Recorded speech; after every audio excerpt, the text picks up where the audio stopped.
Hey guys, I recently just finished reviewing the Milwaukee M12 Planer. Now, it recently arrived at my shop and I purposely did not ask for it. They just sent it. And I didn't ask for it honestly because the tool looked like toyish online when I looked at it first. And I really didn't think you guys would be interested in it, but I was wrong. At least for me. I first put it to use here in the shop. I was just playing with it, and then I was impressed with the power and the feel of it, so I took it to the field. I used it on a recent mudroom built-in cabinet and door installation project.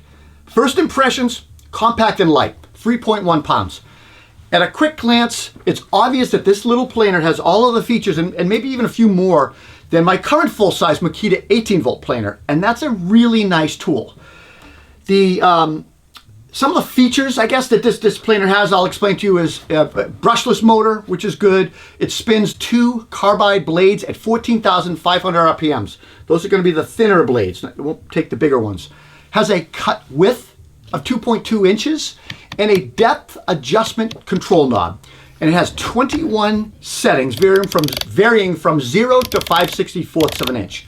The knob is clearly labeled and has these positive mechanical clicks, so that you not only see, but you can feel your adjustment. The planer at the front end, the nose of the tool, has a lever and at the front, and you just rotate it left or right, and that's going to direct, kind of like a chute, that directs the dust shavings either left or right side of the port, so you can control that. And then there's an 1.25 inch shaving port attachment that attaches to either side. And that securely fastens to the tool body with a T-slot sliding attachment and a spring-loaded clamp to lock it in. On top of that, there's a universal hose attachment that slides over that and positively secures with a spring-loaded clip onto the shaving port attachment. It's giving you options. Once that attachment, that universal attachment, is on, it spins. So it's going to alleviate some of the hose issues and crimping. And look, it was a nicely thought out and well-executed details on this dust connection. Secure, really robust, positive connection, and I was impressed. Well done, Milwaukee, on that one. I appreciate the universal hose adapter because, one, it securely clamps on, it doesn't pop off, but it allows for different size hoses to attach. So it obviously is going to fit the Milwaukee vacuum, right? But it also fits my Makita or my Festool dust extractors. It's going to fit 1.25 inch, 1.7/8, and 2.5 inch hoses. It's the same design, by the way, as the Milwaukee air tip accessories. It's also the same dust port, the universal one, that they offer with their belt sander. And I just think they should do that with every tool. Stop making us guess on this stuff. All right, on the rear of the tool is a blade storage compartment that slides out, and it holds 2 additional provided carbide blades and the Allen wrench to change them. So 4 blades total with this tool. The planer has an electric brake that will stop the blades instantly. And to further protect the blades from scratching surfaces or maybe getting dulled or dinged, there's a kickstand on the bottom shoe plate. Now, the kickstand is located at the rear like most planers. It has a spring-loaded action like most planers, but you can lock it flush.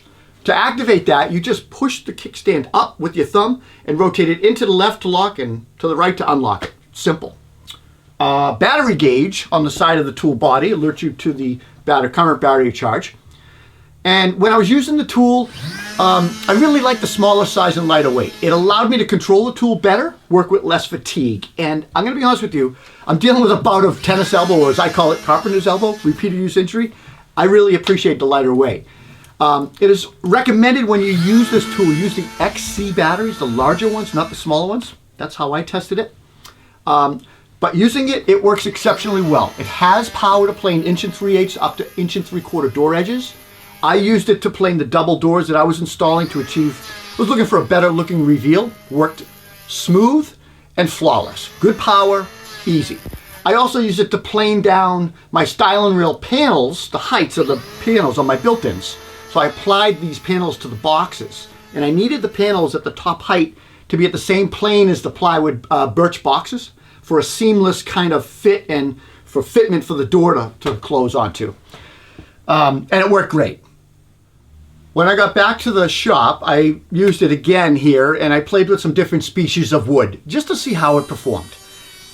It's great. It's not going to be as powerful as an 18-volt planer. I want to be clear about that.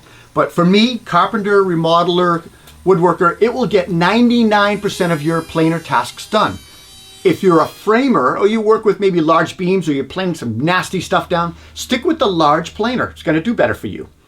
Now, as far as price, the M12 Planer is offered as a bare tool only. It's going to sell for $199 at Acme Tools, and I'll add a purchase link in the video description below for you guys.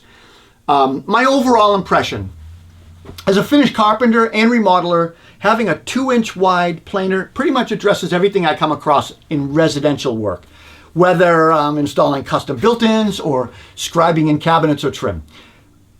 I'm not sure why I was so quick to dismiss the planer at first.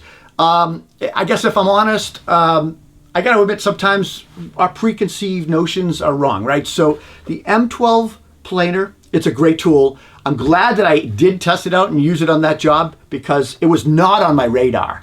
When I consider tool storage, the smaller footprint of this planer means that I can maximize storage in my van as well and possibly allow me to combine some tools into one box or a kit.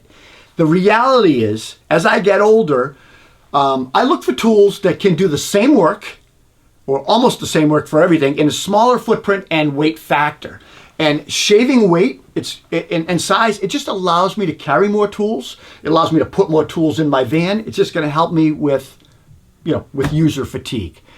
So I recommend this one, especially to carpenters and finished carpenters. It's a good one. I hope you enjoyed the review, guys. I'm Rob Robillard. Please give me a thumbs up. Leave me a comment. I love hearing from you guys. And most importantly, please subscribe and hit that notification bell right there so you don't miss any of our future videos. Have a good day. We'll see you soon.